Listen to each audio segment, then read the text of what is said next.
Hi, welcome back to my channel. Thank you so much for stopping by. This is Amy from With Love by Amy, and today we are making a wacky holiday card for an October wacky holiday called Leif Erikson Day. And the reason I put it as a wacky holiday was because of the fact that SpongeBob celebrated it in the episode with Bubble Buddy. And for those of you that don't know, in the episode they talk about it being made up. It's not an actual made-up holiday. It is a real holiday. Leif Erikson was an explorer that found America approximately 500 years before Columbus did. So it's not fake. But back to the card. I Googled a picture of a Viking ship, and more specifically, Leif Erikson's Viking ship. Whether or not this is accurate, I don't know. I kind of incorporated several different renditions of his Viking ship when I sketched this one out. I think that, I got the general idea down. I got a big stripy flag, and, the ship had a head like a Viking ship did. So, about this wacky holiday hop we're doing. It's over on Instagram. It's organized by Claire's Cardon in Instagram, and she does it on the first Saturday of every month. And so it's kind of fun because I've actually learned some things about stuff. Like I think in August I did miniature golf day, or maybe that was September.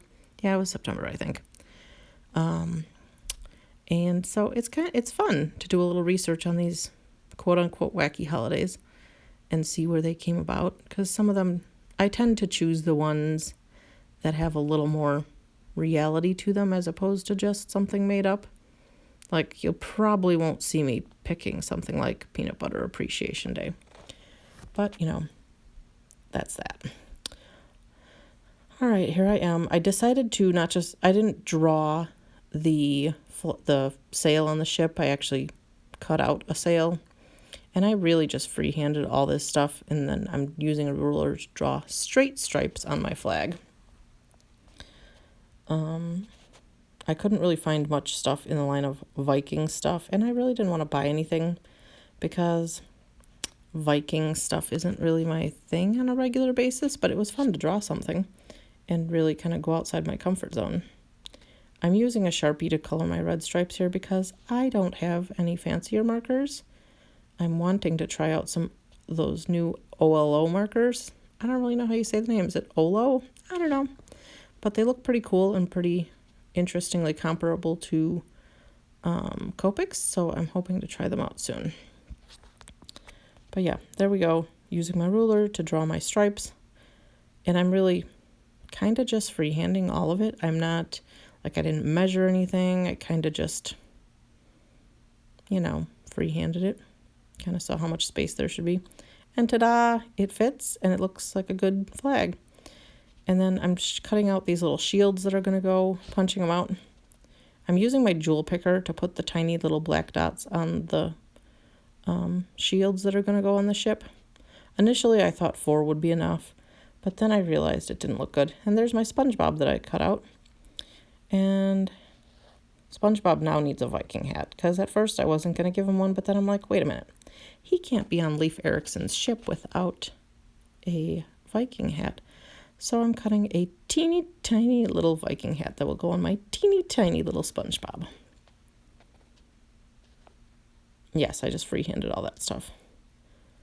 And then this is what I'm doing to attach SpongeBob and all of his body parts together and his hat and stuff. I cut a rectangle of cardstock that will fit behind SpongeBob and his hat and his arms. And I'm drawing little lines and decorations on his Viking helmet with a black marker. Is it necessary? No. But is it cute? Yes. So there we go. I'm putting SpongeBob and all of his parts together on that rectangle of cardstock just so it makes it easier, because otherwise I didn't have anything to glue his hat to.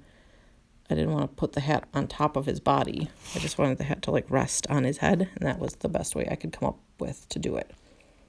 And I also make him little arms here.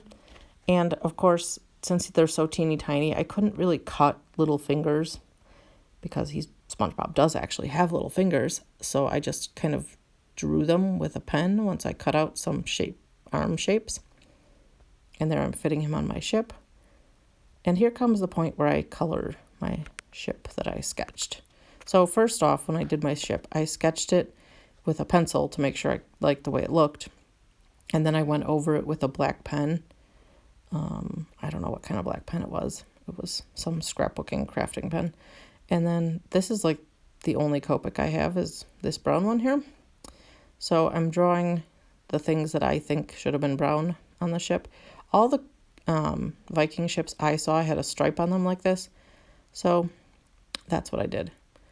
And then here we go. I'm masking off the area where the sail goes because, you know, it's a ship, so it needs some water. But also, if it's SpongeBob and Leif Erikson, it needs water everywhere. So, you know, I kind of just had fun with it because it's an underwater Viking ship, right? Because it's on SpongeBob. So I'm just drawing or kind of like blending some blue ink on here. Not really caring how it goes because I'm going to put some clouds. Because anybody who's watched SpongeBob knows that even though they're under the sea, there's still clouds. And then I'm going to use this old thing from Creative Memories. It's a scrapbooking tool.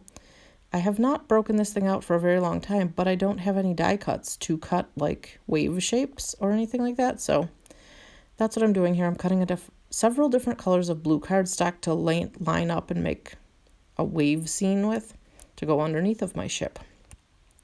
And I kind of just played around with all the pieces to see how I liked it. And then I'm going to use my Make Art Station to hold them all together when I glue them. I ended up liking how that looked. And then we got these different waves because, you know, the ocean is different colors and the waves are all up and down and stuff all the time. Yeah, probably this doesn't really make sense if it's under the sea and then there's waves. But, you know, a lot of things on SpongeBob don't really make sense. But here we go. See, my blue is all blended there. And I'm going to put this to cover up the bottom of the ship so it looks like it's floating. And I'm just kind of adjusting it till I like how it sits on the card. The blue is a little bit longer than the card because I wanted to see where I liked it. And now I'm just holding it down with magnets on my Make Art Station to make it stick. And then I'm going to set the second piece on there where I like it and use the magnets to hold it down so that it can dry. And then I'm going to glue on the sail. And I didn't put the blue back far enough so it would look like it was behind the sail too. So I had to touch that up there. And we're going to glue the sail down really quick. Perfect. And then we got to glue down our SpongeBob Leif Erikson.